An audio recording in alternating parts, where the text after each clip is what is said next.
Hi, good day everybody, and welcome to this webinar called How to Start or Restart Your Business the Right Way. Welcome again, Josi. It's good to see you again. Good man. to see you again. Yeah. I'm enjoying this. Yeah, I think we're having a lot of fun. I think our viewers are also enjoying this. But yeah, so just from my side, welcome and thanks for taking your precious time again to spend it with us and to invest it with us, and hopefully we can make sure that it adds value to your life. And that's really what we want to do, is we want to add value. And I'm just going to do a quick intro, and then we're going to jump into the financial modeling, probably our last week of doing it today, before we move on to things like marketing and so on. But yeah, just to tell you again, number one, who I am. I'm Philip de Jager. I'm the founder of a company called ICS Flow. And we decided to start this webinar as we serve a lot of small businesses, and we realize the needs that small businesses have, and outside of the normal services that we're offering. And it was just a real big desire for us to be able to help small businesses. And as the title of the webinar says, there's two real audiences here. One, we believe that every person that is not running a business should start a business. Nee, Josi? We agree. In South Africa, we need entrepreneurs, Yeah. all right?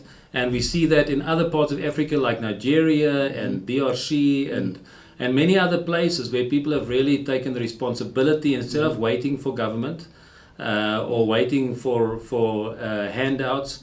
Entrepreneur takes responsibility. And so we're speaking to people that have not yet started a business. And then the second group of people that we're speaking to is people that have started a business, but their business is a bit of a stalemate or a survival mode, or just going from month to month, but there's no real growth prospects. It's really just going day by day, and hopefully with what we are teaching here, we can take you from survival to be able to really thrive. To really thrive. And to really go to the next level. All right, so just a quick recap of what we did in the previous week. So in our first week, we looked at what are the reasons why businesses fail. All right, and I think if we can understand what are the reasons why businesses fail, we can also understand how we can do it better. All right, and some of those reasons are things like, we business people start the business for the wrong reasons, and we went into that into a bit of detail to see why people actually start businesses, and many of the reasons why we start businesses is the wrong reason. So for many of us, we need to take that step back and say, what is the reason?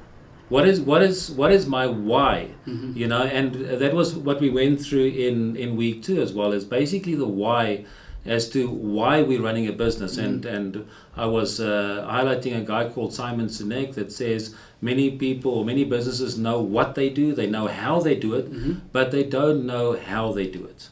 They don't know why they do it. They don't know why they do it. They don't know why they do it, all right? And it seems like a very soft issue and a weird issue and whatever, but I believe it's the most important thing to understand, is to understand why you're doing it. Because if you understand why you do it, like we said before, you'll be able to persevere during difficult times instead of giving up, all right? And we got to a question which I really just want to highlight again, is to say, how do I know what is my reason for starting the business, or how do I get to that reason? Maybe for the people that need to start a business, the first thing that an investor will ask you is, what problem are you solving? So the first question that you need to ask yourself is, what problem do I see in my community, in my country? And in South Africa, we don't have to look very far to see problems. We've got electricity problems. Thank God, my offices and my house, we've got no load shedding, but the rest of South Africa does. All right, so we need to come up with solutions for load shedding. What about problems like unemployment? Problems like crime and corruption and water and all of those kind of things. At the end of the day, us as entrepreneurs, we need to find ways of solving problems. Okay, so that's the first question. What is the problem? And secondly, what is the scale of that problem? What is the scale of that problem? All right, because the bigger the scale, the bigger the opportunity. And this is what investors are always looking for. They're asking, what's the problem and how big is the problem? And if you tell them, it's not such a big problem, then they're probably going to lose interest. But if you tell them the problem is huge, we've got stage 6 load shedding. You know, people can't get fresh water. People are dying, unfortunately, you know, from the water problems that we have. It's a huge problem, you know, which means we need people to come and solve that. And that's what entrepreneurs do. Entrepreneurs solve problems, okay? And then I think from there we jump to financial modeling, right? We jump to financial modeling. Anything you want to say in the intro before we jump into I think with the intro and where financial modeling fits in is one of the whys businesses fail is a lack of financial planning. Yes. The entrepreneurs are not really sure the cost, Yeah. not accurate in the cost of the product, therefore they don't price properly, and then the business is running at a model that's not sustainable. The entrepreneur doesn't know how much they really need. Then they request too little money, or Yeah. they save up too little money, and the business doesn't have enough money to sustain itself. Exactly. So that's one of the reasons. And I think just one more thing, also for me, Philip, this is a privilege. Being a financial person, just to quickly introduce myself, Khosi Mabucha, founder of Mabucha Financial Services.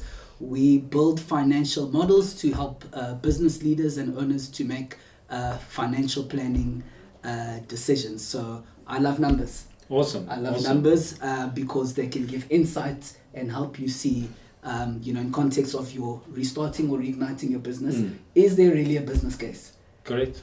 What's the point if there's no profit on the table? Absolutely. And numbers can show you that. Numbers can show you what targets you need to set, what hurdles you'll need to jump for your business to end up growing. Yeah. And ultimately, you know, I'm probably taking this out of your mouth, is that an investor, when you sit in front of an investor and you're asking for funds and you can talk through every single number in your business, it tells us you've done your homework. It tells us you know what's going on. Absolutely. It tells us you know what's going on.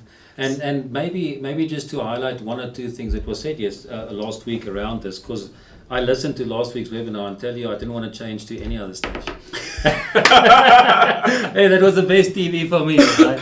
But really, it's such valuable things that we said in the last week. Like for instance, to remove limitations from your thinking.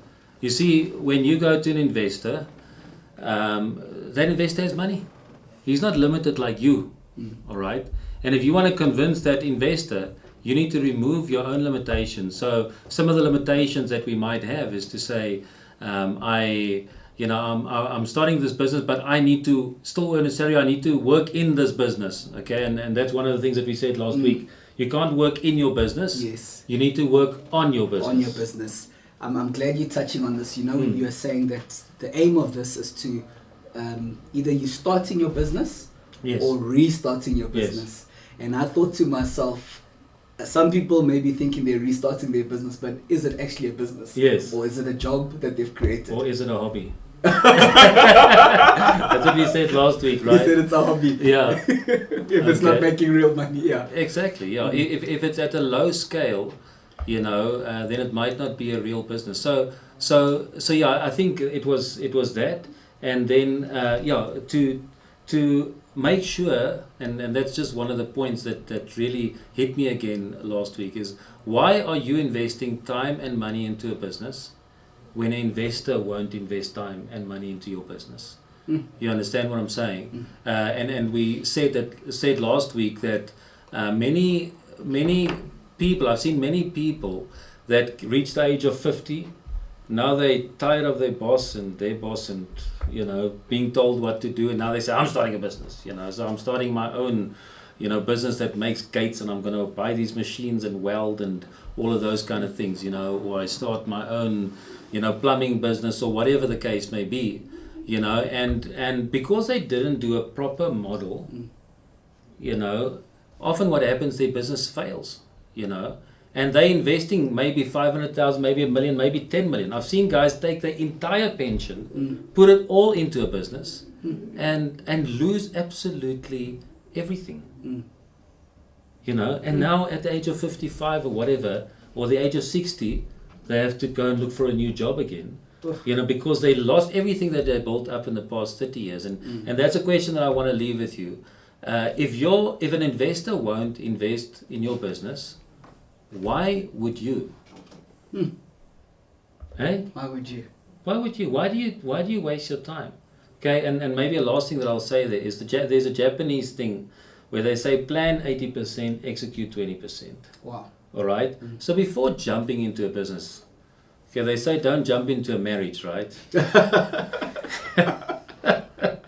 But I promise you, there's nothing that will treat you worse than a business, you know.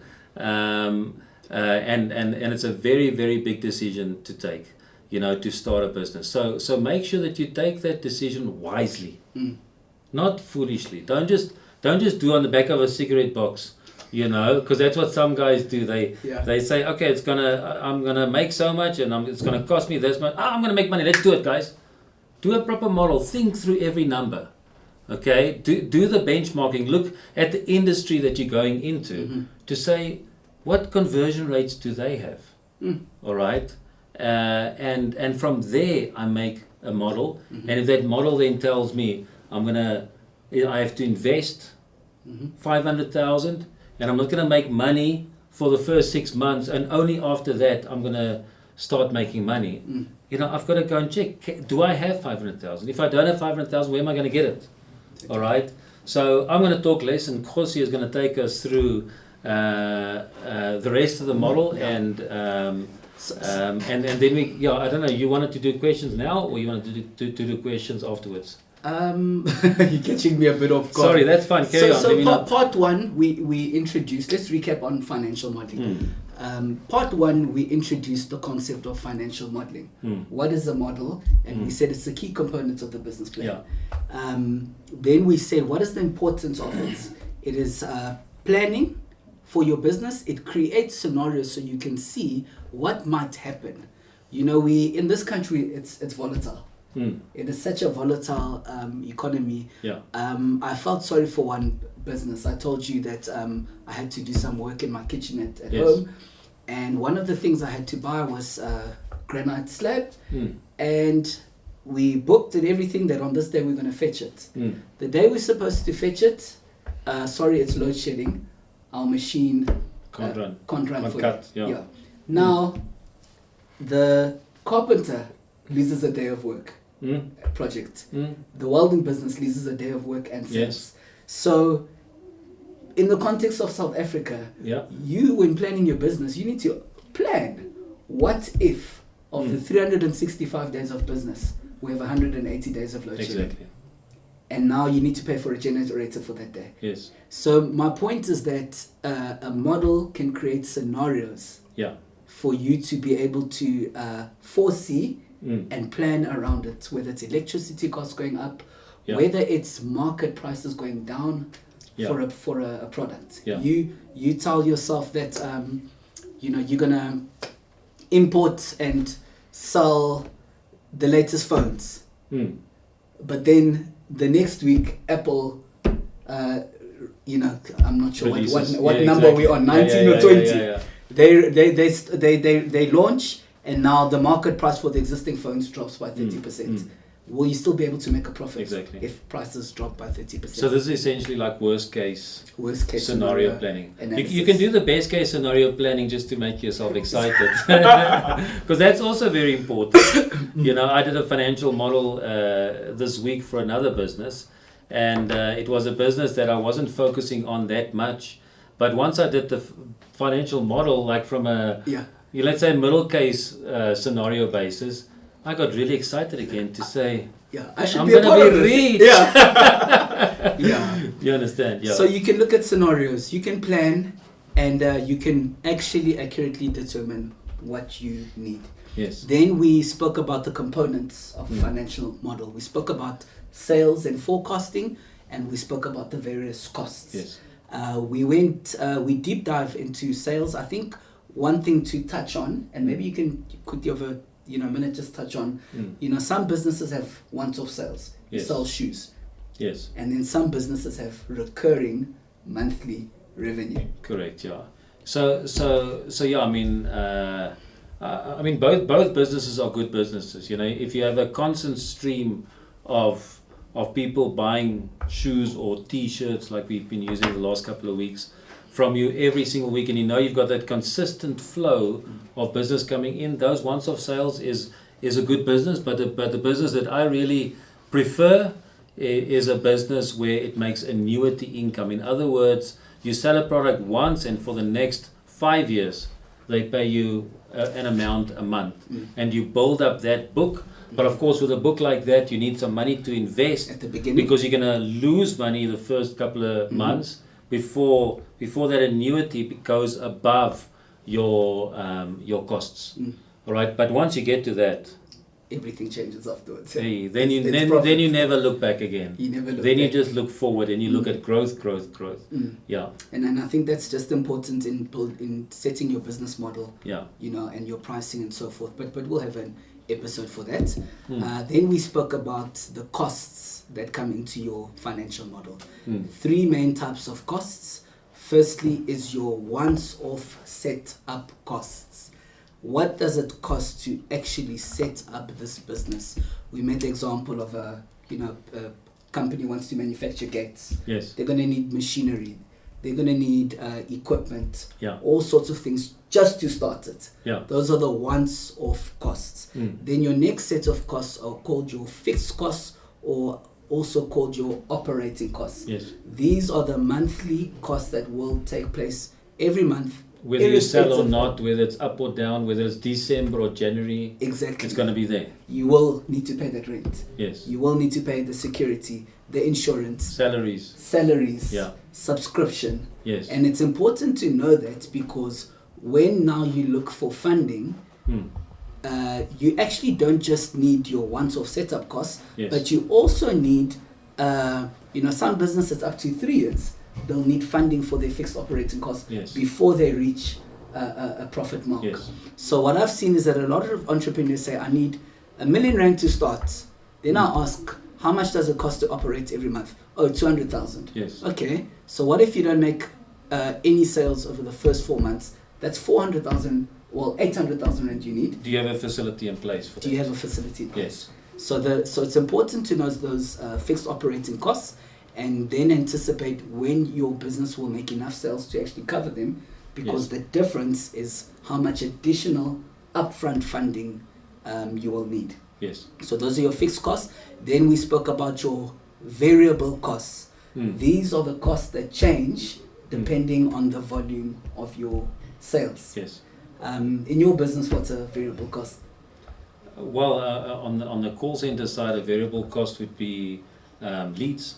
Leads? So the more I need to get more leads, for the more sales that I do. But let's say in a T-shirt company, your income you get income from T-shirt sales, but you actually buy that, you pay money for that T-shirt, and that money that you pay for the T-shirt is definitely a variable Definitely a variable cost, yeah. cost, and you can even say it's a cost of sale. Yeah. Which is above the overheads line. Yes. Yeah. Yes. So the key thing is, and it changes with the volumes. Yes. And on the topic of the T-shirts, what we're highlighting is it's important to think about these variable costs, because often people don't think of them. Yeah. I want to sell T-shirts, but they need to be packaged. Yes. They need to be delivered. Yeah. Some of them you need a label stitched on. Yes. So the T-shirts cost you 100 rand, but the label's 5 rand. Yeah. The packaging is 10 rand. Yes. And then your real cost is 150 Yes. and not 100 Yes. rand. So those are your variable costs. And then we deep dived into the model. Yeah. We actually went onto Excel and we went through a practical call center insurance business that had both once off and monthly recurring income, Yes. and had various variable costs. So what we're left with today is to go into the breakdown of the variable costs and the once-off setup costs. Okay. So I realized last week we finished at 5:02 and we only took questions at 5:02. Yes. So I just thought maybe for some of the people who've joined us already, Okay. or who may be joining us for the first time, maybe let's just have a quick window for some questions now. That's fine. And then we can just also direct, when we going through the model, we can go into some of those questions. That's fine. So let's see if there are any questions. So yeah, you can just raise your hand if you have a question, and then unmute yourself, and you can speak. That's fine. We can listen, and then we can see if we can address some of the questions. So for those people that have been there the past couple of weeks, you're welcome to ask a question. Is there any? There we go. All right, please go ahead. Hi, Philip. It's Deirdre here. Yes, Deirdre. How are you doing? Thank you very much. You're fine in here, Philip. Good, thank you. Good. I'm sorry, man. Today is not my first day, and I would just like to find out if the Yes, it is available on YouTube, so we will share the YouTube link with everybody at the end. Or Kaylee, if I can ask you just to post the link to the YouTube channel on the chat, and then everybody can have access to that. Thank you very much. Pleasure. Anybody else? Hi. Hi, how are you doing? Good. This is the first time.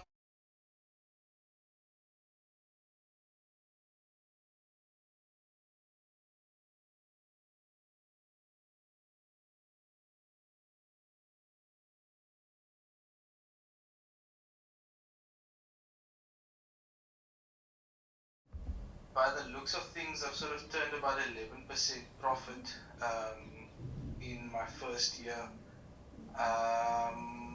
At the moment, I can sense the growth that's coming, and I am looking for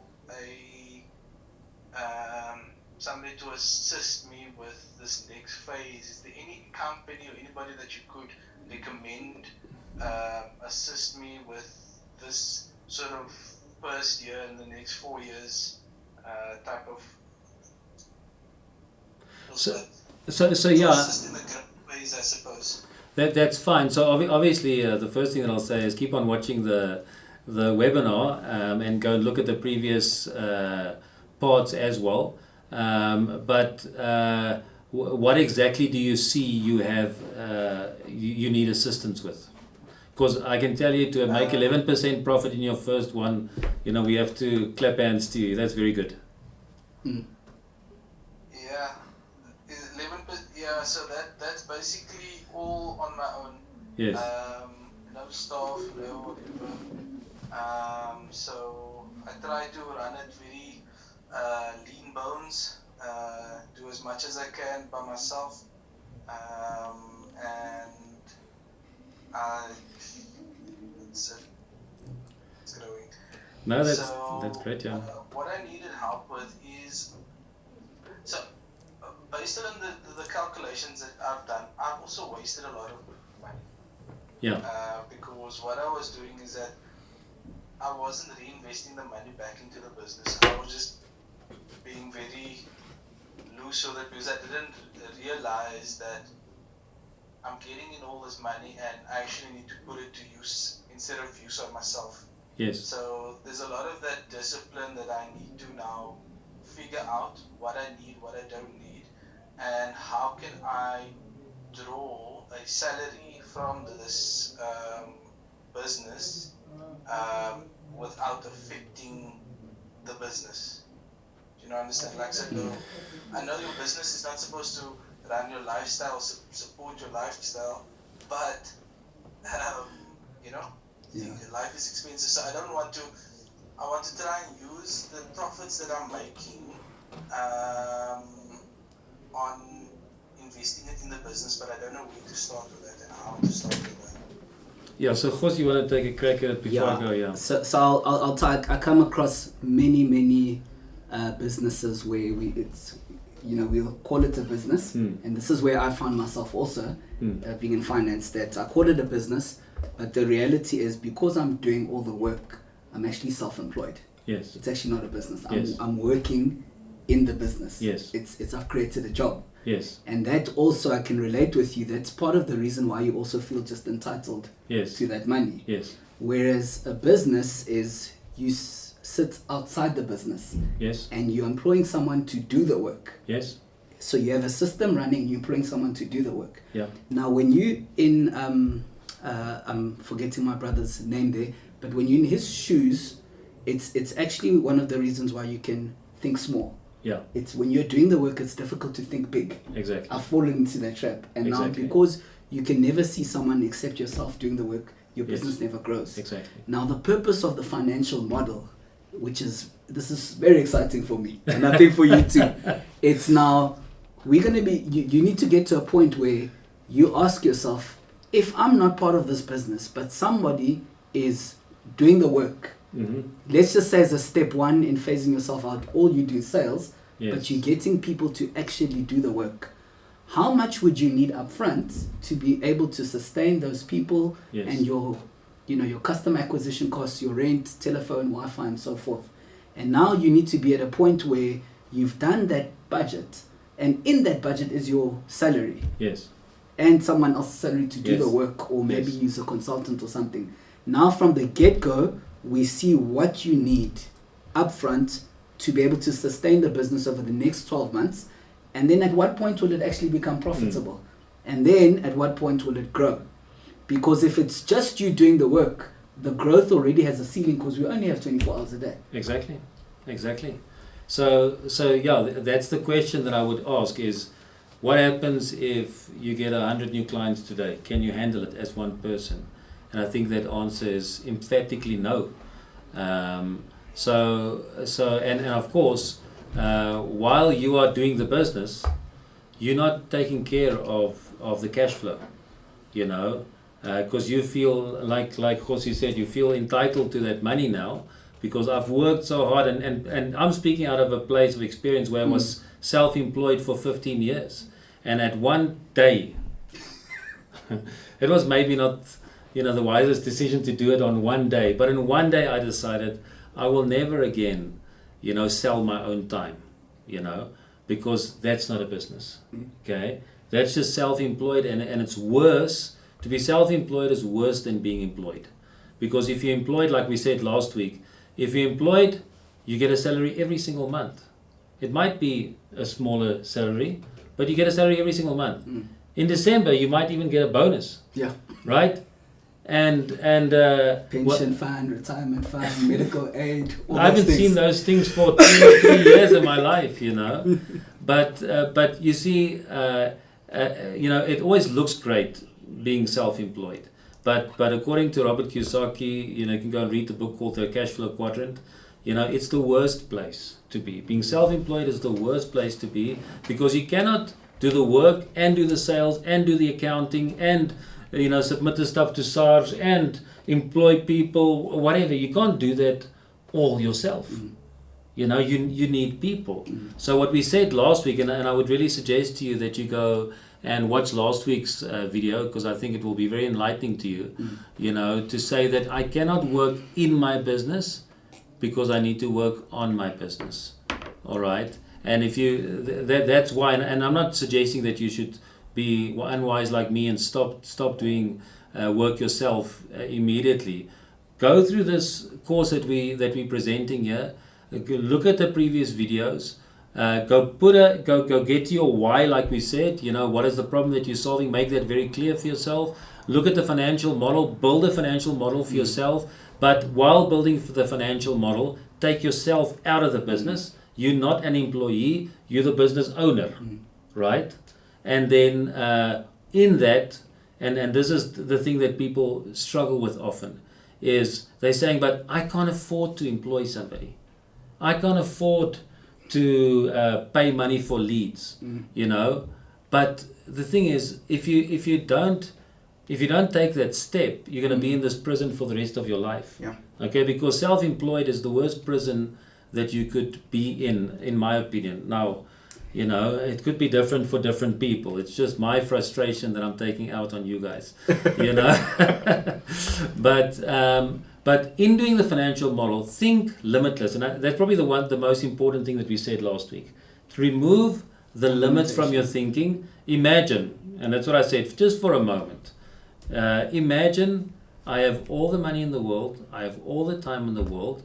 What would I do if I had all the money and all the time? Now, don't tell me you'd be sitting on a beach and not working. Hopefully, you still want to change the world. You know, but if you had all the resources, would you appoint a person? Of course you would. You could even appoint a CEO.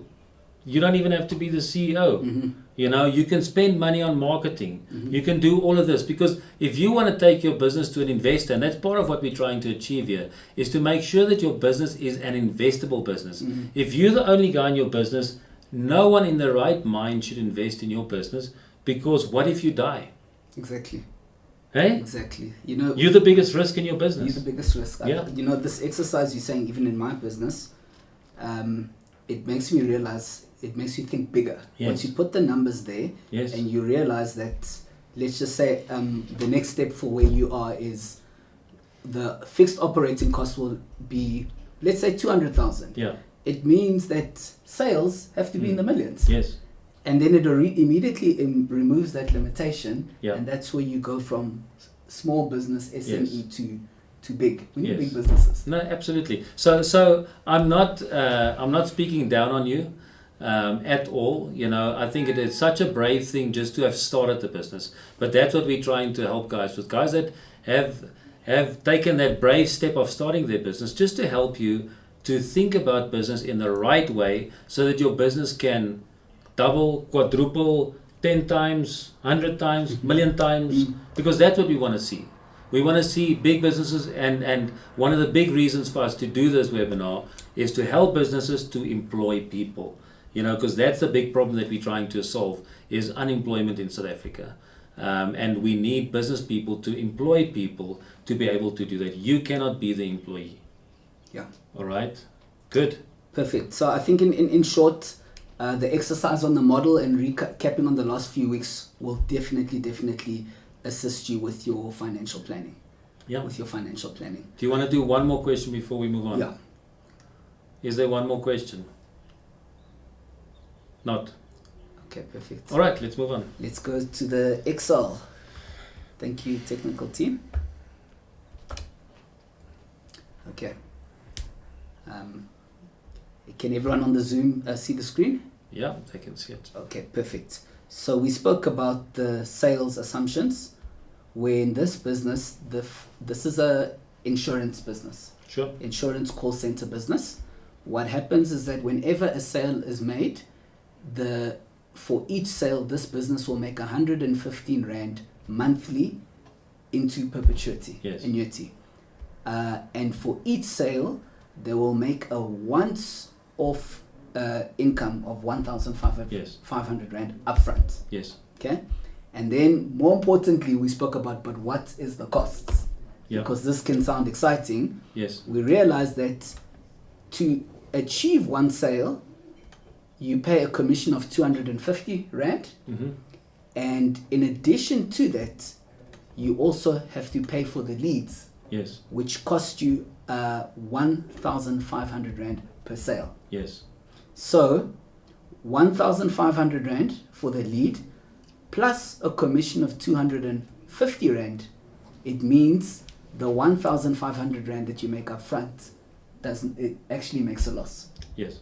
So in this business model, what you are banking on is that as you stack up the subscriptions of 115 per month, at some point in time, it covers. Yes.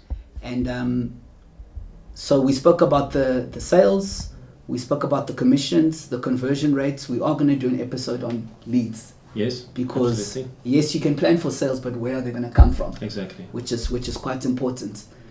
Then in this business, this section here talks about how do they actually accomplish these sales figures. So they've planned that in year one, they'll have about 5 agents, 6 agents, and so forth. And these are the sales that the agents can make in this row over there. And then we even looked at the total sales that they could make in a year. And lining up with that is the income that could then take place. The annuity income being the 115 per month. And it's interesting to see in this business, at first, the annuity income is less than the once-off 1,500. Yeah. But once already in year 2, the annuity income exceeds the marketing Yes. income. And then look at year 10. 10, Almost double, yeah. it's almost double. Yeah. And the secret, the key in this business is that it's stable. Mm. It happens every single month. And I can go on holiday in December. You can sleep. the staff can not make sales in December Yeah. and make no marketing fee, but the 10.8 we still make 10.8. is Yeah, still exactly. there. So what we're going to go into now is the section of the overheads and the upfront costs. So we said the overheads are the recurring monthly costs that need to Yes. take place to run this system or this engine in order for it to be able to accomplish Yes. those sales. Okay.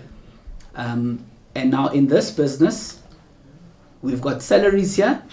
So what we have here in blue in this model is that this is the salary per agent, and we can see in our inputs above, we have 42 agents. Yeah. So 42 agents times 6,500 Rand a month is what we've budgeted for there. Yeah. It doesn't look exactly correct. I think what you must do, let's look at it on a monthly, Month-to-month basis. Then Thank you it's for this. easier to understand. So there we go. There we go. Thank you very Yeah. much. Okay. So at that point in time, you had 2 agents there. Two agents, yeah. I was reading the wrong thing. Thank you. Yeah. No problem. Okay. All right. There we go. 2 agents, and then at this salary of 6.5, that make 13,000 Rand. Exactly. So I think Even I can add that up. even you can add that up And a I'm month. not that clever. Yeah, but I think what's important here is the thinking through. Mm. The thinking through is, if I want to make 80 sales this Yeah. month, and I know that one agent can on average do 40 per month Mm. at a certain conversion Yes. rate, it therefore means I need 2. Exactly. And if your goal is 120 sales, Yes. then it means you're going to need 3 agents. 3 agents, There we go. and it goes up to 19.5. Okay. Okay. Yeah. Now another thing to ask ourselves: we've put the agent at a basic of 6.5 Mm-hmm. and a commission of 250 per lead. Mm. But maybe your business is, very technical and specialized, Mm. and the caliber of agent you need is not someone you can whose cost would be 6.5. Yes. Maybe their cost is going to be 20. Exactly. And now you can put that in, and now we see, sure, my salaries are going to be 60,000 Rand a month Yeah. already from the get-go, just to make things happen. Correct. And then we can go back up and begin to question, am I selling at the right price? Am Yes. I not selling Okay. at the right price? So I like the numbers because they actually put the color in the picture. Exactly. Exactly. So to me, it looks black and white. Yeah. It looks black and white to a layman, but this is the real Absolutely, meat of yeah. it. Then we remember that the agents have their basic, but then there's going to be a commission paid every month Mm-hmm. if the agents are selling. Yes. So this is, although we've placed it in overheads, this is actually a variable cost. Yes. It changes with the sales. Yeah. So if we're planning to make 100 sales and we pay a commission for each sale, we need our budget to reflect that. Yeah. Absolutely. Sometimes I've seen a lot of entrepreneurs, they just think of the turnover, Yes. the revenue, Yeah. but they don't think about the costs that are going to come into Yeah. play. Yeah. So it's important to consider that. Exactly, and maybe I can just say one thing on that is that I've realized the importance of appointing salespeople. So even if you are the CEO or managing director or whatever you want to call yourself, I don't know what they've got other terms in America for that, the vice chairman and the chairman and all of those kind of things. They've got very, very big names for that. I don't really care about titles, but as the business leader, you've got to touch every area of your business, which means you can't be 100% focused on sales, right? You can't be 100% focused on the work. You can't be 100% focused on finances. You've got to put people in place, and then touch, check. What I've also see some young business people do is they know, I can't work on my business or in my business. I need to work on my business. Then what they do, they appoint somebody, and then they leave that person. I'm paying you, just do it. And they don't check that person. And 6 months later, their client's leaving them, and they can't understand why. So when we say don't work on your business, it means, and this is really what I try and do. I look at what are the possible positions in my business. Where do I need people? So let's say in a software business, which is one of our core businesses, is to say, I need development staff, software developers, okay? I need people that can support. I need a support team. I need people that can configure the system and do business analysis with a client. I need a marketing person. I need a video person. I need a salesperson. And for every one of those areas, I make sure that I get a person in place there, all right, so that person can focus 100% of their attention on that. Yeah. Like, a salesperson. I want somebody to focus on sales 100% of the time. I want somebody to focus on development 100% of the time. I want somebody to focus on support. Because if I'm going to be doing the support with a client, and I know how small businesses operate. Small businesses, they are sales. Everything. They are support. They are, which means they don't do anything. They might know how to do everything, but they don't do anything really, really well. Unless you're some superhuman being, but something is going to fall on the ground. Whereas if you put people in place, what that also does for you is it creates capacity.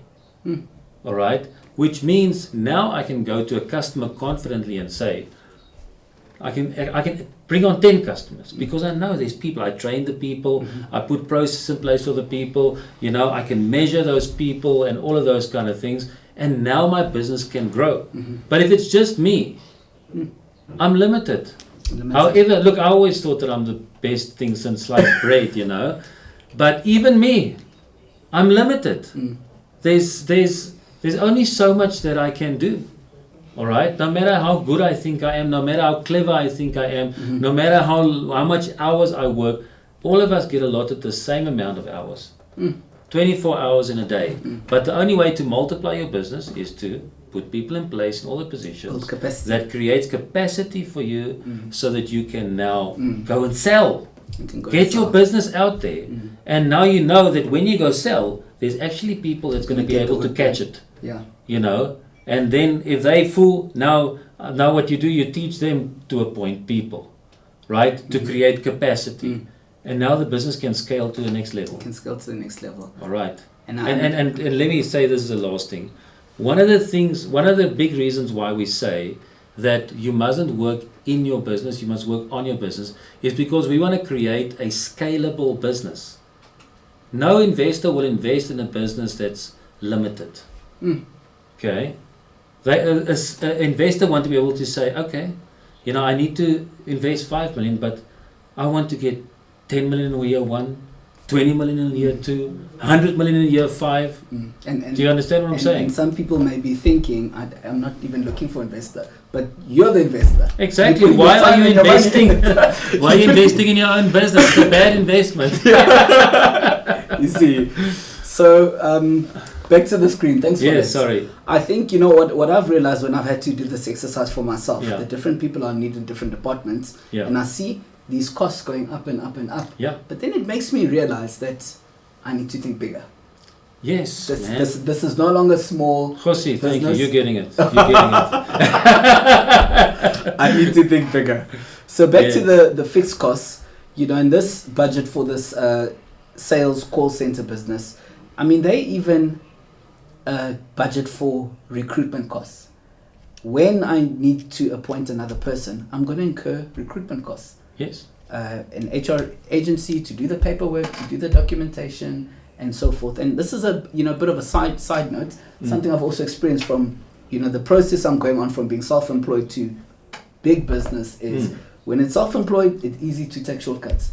Exactly. Easy to take shortcuts, but now we need to comply. And you appoint just any person instead of going through the process of making sure that you appoint the right person. Which, by the way, it's very easy to appoint somebody. It's very difficult to get rid of somebody that's not the right person. And if you have people in your business that's not the right people, that can really hurt your business, and it can cost you more time than what it would have been if it was just you yourself. And that's probably a reason why many people don't want to appoint people, because they say, no, these people are just taking all my time, they're not adding any value. And look, there's a lot of things that I can say about that, about leadership and about training and about putting processes in place and all of those kind of things. But at the end of the day, if you have the right person working for you, and you lead them the right way, then that person will take pressure off of you and increase your capacity. Okay? But get the right person. All right? All right. Next line item, which happens to be a variable cost, is the lead costs. So what happens in this business, they've recognized that in order to achieve, say, 100 sales, at a conversion rate of 10, I will need 1,000 leads. Yes. And the business budgets for those leads. Exactly. It budgets for them. Exactly. Let me ask the viewers on the call, do you budget for leads? Do you budget for marketing? If you're not, your business will not grow. Okay? Or it will grow accidentally. I wish all of those kind of accidents on you guys, that your business will accidentally grow. But for your business to grow, you need to have a clear marketing plan, and you need to spend money on marketing. All right? Okay? Okay. This business being a call center, they need to pay for a bill, VoIP. The voice, basically the telephone. The telephone system, yes. Telephone system. Then they need to rent the office. Yes. You need to rent the office. And what's interesting here is that once this business gets bigger with more agents, at some point they may need a bigger office. Exactly. So this model isn't probably done that well, but typically what we do, we say it costs us 2,000 Rand per employee for the office. For the office space. And that will then grow automatically, as we have more employees. Yeah, there we go. Then they needed setup costs, an upfront 500,000 Rand, monthly recurring software licenses. Yeah. Data, computer and equipment for the staff to do the work. Yeah. Okay. People need computers. Refreshments, stationery, and anything else that could be there. It depends on the business and the industry. But ultimately what we are seeing is that this business has planned for its monthly costs, and a 12-month view is taken. And if I just hide here, let's maybe show them the monthly plan, because I think it's important. Go right to the bottom with a monthly view. You see, in month one of this business, it's making 571,000 Rand, 572,000 Rand loss. Just in month one. So that tells me already I need to make that money. But if I highlight the first couple of columns there, I can see this business needs an investment of 746,000 Rand. You see, that's what the financial model will show you as well. What investment do I need? And hopefully this is done on a worst case scenario, because the worst thing that can happen to you is you've now gone halfway and you don't have money anymore to follow the business plan. Exactly. So plan for the worst case scenario so that you've got stretch in your investment. So for this business, I would rather go and apply for 1 million Rand or 1.5 million Rands worth of facility, because then I know if things don't happen exactly the way that I planned, I still have room for that to grow. And so essentially what we can see is also, and you can talk about that, is the break-even month. So, I mean, if I can just illustrate that quickly. You see, if I highlight all the way from column 1, you see, if you look right at the bottom on the right here, there's an amount of 668. At this moment, my loan account is still sitting on 668, 598, 397, and then eventually at month 14 it looks like, I go into Positive cash flow. which means it takes me 14 months to break even. Yeah. All right? And that's normal, guys. Mm. That's normal. More importantly, you know the figure. Yeah. And you can ask for the full amount that you need. Yes. And now when you've got that amount approved in investment or loan, you can now focus on making the sales as Yes. opposed to worrying about how we're going to pay for rent this month. Exactly. And I think the last thing that I want to say regarding the model, okay, and going back to not working on your business but in your business, okay, and you know, I have a saying that I always say to my staff that come to me, when they say, but I can't, I say, in my presence you don't say I can't, you rather change that to a question that says, how can I? So even when you're doing the financial model and you say, but I can't not work in the business, you know, I can't employ people. No, put in the people that you need for every position. Then from there, look at how many sales you need to make to be able to cover those people's salaries and to cover your own salary. And then figure out how you're going to be able to make that level of sales. And that's part of what we're going to teach you in the coming weeks as well with regards to lead generation, how to get leads into your business, how to handle that process of now making sure that the sales is done. I'm going to bring in a sales specialist, a person that's, man, he can sell ice to an Eskimo in the coldest on the coldest day of the year, you know. So we look at all of that to really help you to create a thriving big business. Okay, we need to take the small out of business and make it big business. Make it big businesses can. That's why you're in business. You're not in business to stay small. That's a hobby. That's a hobby. Okay, you're in business to become a big business. And with what we're showing you, these are key, vital things that's going to help you to change your thinking, because that's really what we're trying to achieve here. We want to help you to change the way that you think. All right, I can't do the same thing and expect different results. I need to change my thinking, which will change my actions, which will ultimately change my circumstances. All right. Okay, I think just one last thing to show here. Yeah. And we'll make a template available. Yes. We'll send a template to the emails or something Yes. that entrepreneurs can use for their startups or their business. But a basic principle to just show here. Remember we spoke about the once-off setup costs. The big thing in this business was the software and the office furniture. Yes. And other is just other things maybe you may not have thought of, the computers, the laptops and so forth. Yes. So now you know the 1.3 million upfront that you need. Now what's interesting in this business, when you go up in the model, the first year of overheads amounts here to 5.2 million. Okay.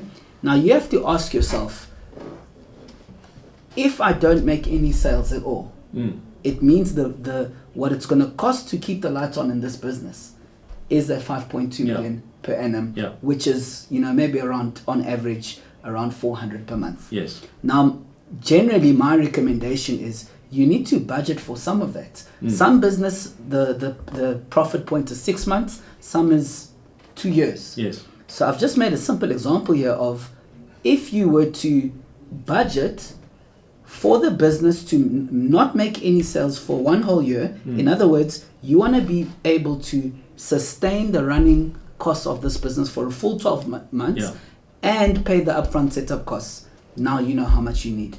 And in this case, it's 6.5 million rand investment. Now here, this is where it gets interesting. Now you can calculate your return on investment, and now you can see when you pay back. But if you... But yeah, I think it's an important point that you're making there, because initially when I saw 6.5 million, I said to myself, I don't have 6.5 million. You know, that's a scary number. But yet, if I run this business according to these conservative assumptions that I've made here, I still make at the end a 99% return on investment. Almost 100% return on investment. You know, and that's why it's so important to do a financial model. Anything else see- from you you can before see. we take questions? I think one last thing I'll highlight in this model Mm. is the period that we looked at. Yes, We looked at a 5-year period. yes, This talks about long-term planning. yes, This plans for growth in sales. This plans for expenses increasing over time. yes, And also, when you take a 5-year view, you take yourself out of your business, yeah, and now you make yourself the entrepreneur. You make Yes. yourself the business Yes. owner, and now you take an investor view. And now you can now ask yourself, is this actually worth it? exactly. I think it's worth it. 99% return. So Which certainly- bank is going to give us that? Nobody. no bank will No do bank. that. All right. No bank I does. personally think if you do your business right, you're not going to find any better investment than that. So forget about crypto and online trading and all of those things that steal people's money.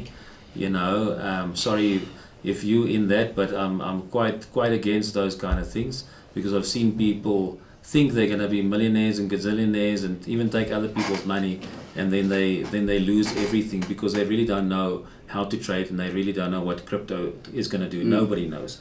It's a gamble, Rather build a solid business that's going to be able to make profits. So yeah, let's quickly take a few more questions. So yeah, guys, if you want to ask some questions, we're happy to answer about 3 more questions, and then we're going to close the session. So if you just want to raise your hand on Zoom, if you know how to do that, otherwise just unmute yourself and go for it.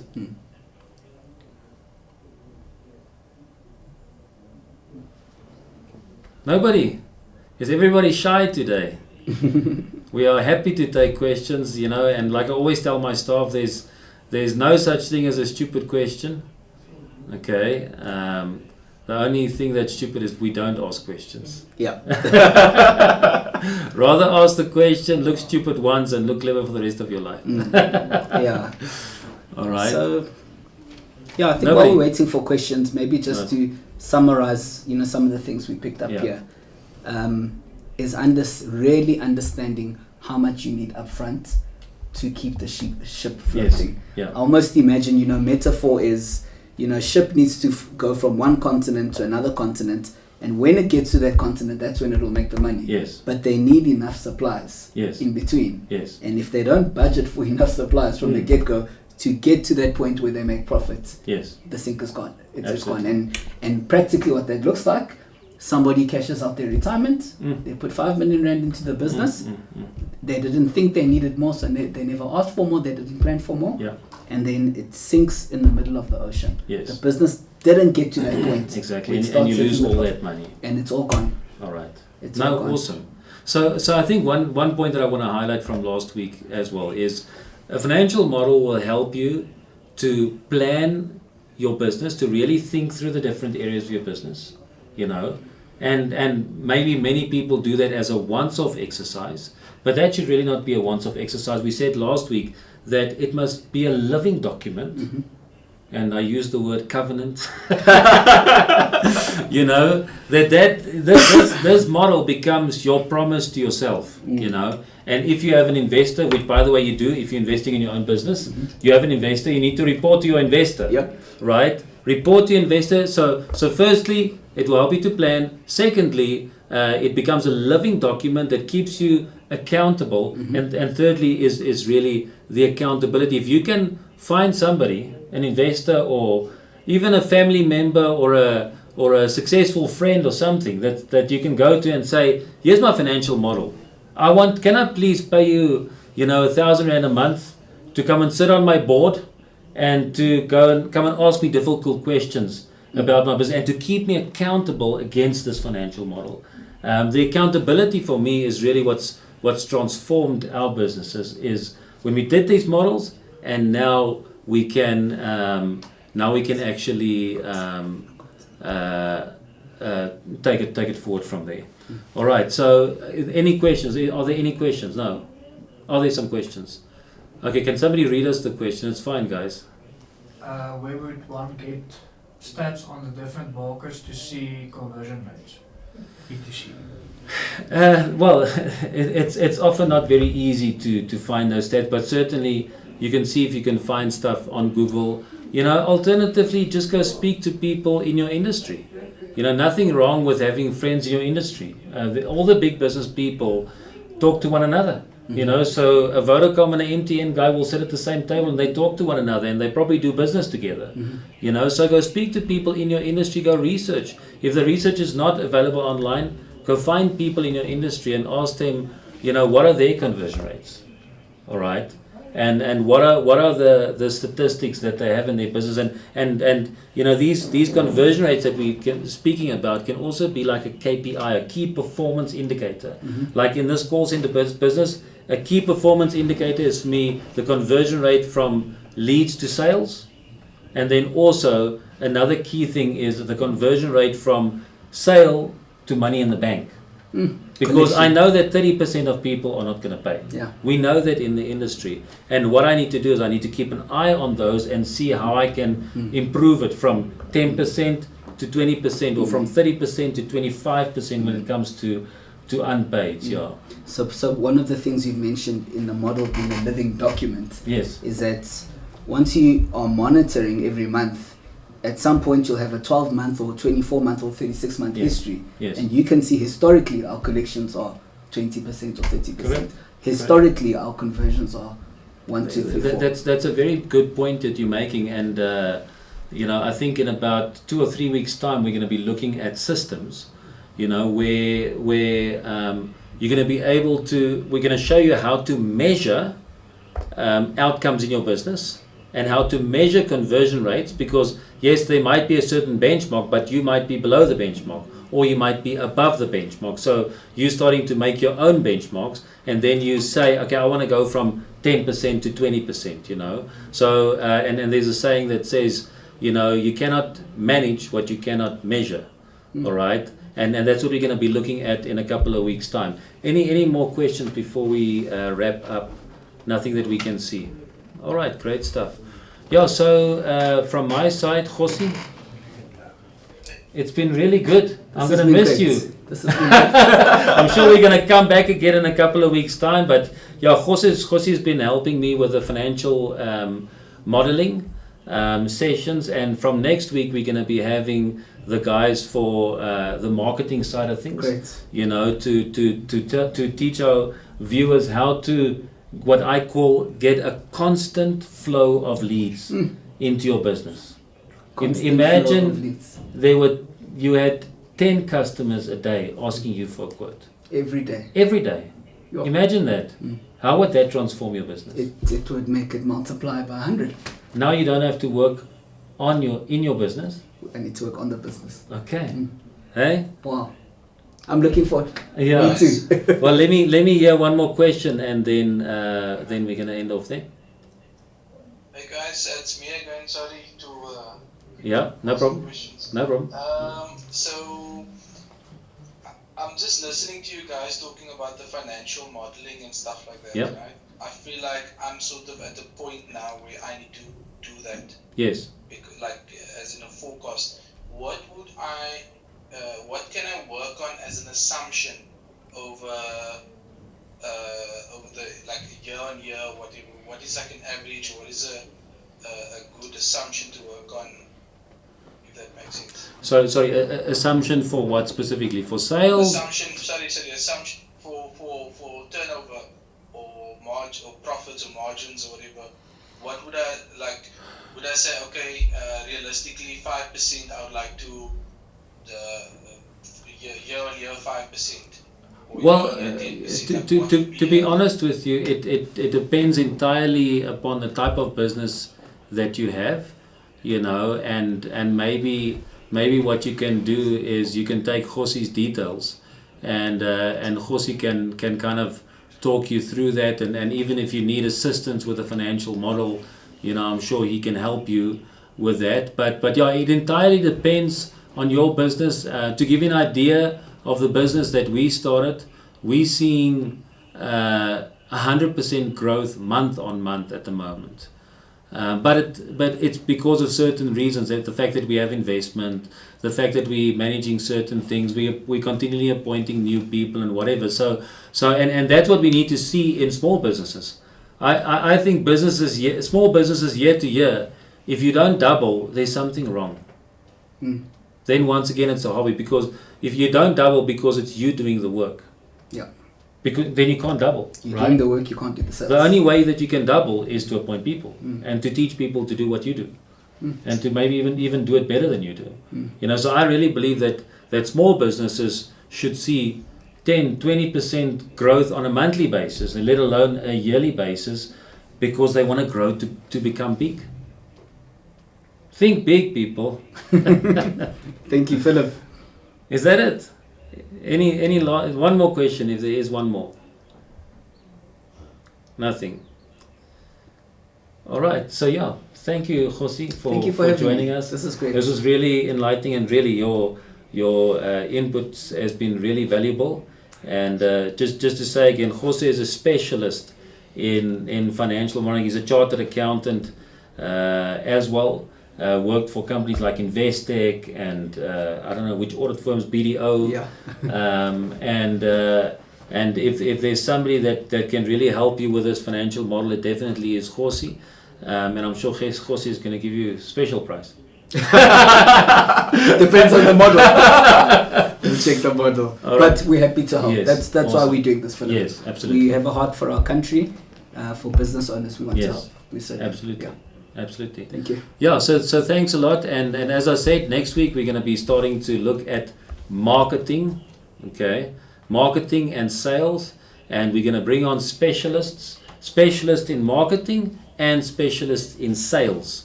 All right, which is two different things, by the way, okay? And there's some very special skills that we need on both sides. Okay. But we want to get that automated marketing and constant sales happening. You know, I mean, I know many of the small businesses, they might be getting one client now, and then they spend time to address that one client. But we need to get you to a place where you can get one new client a day, or 10 new clients a day, or 100 new clients a day.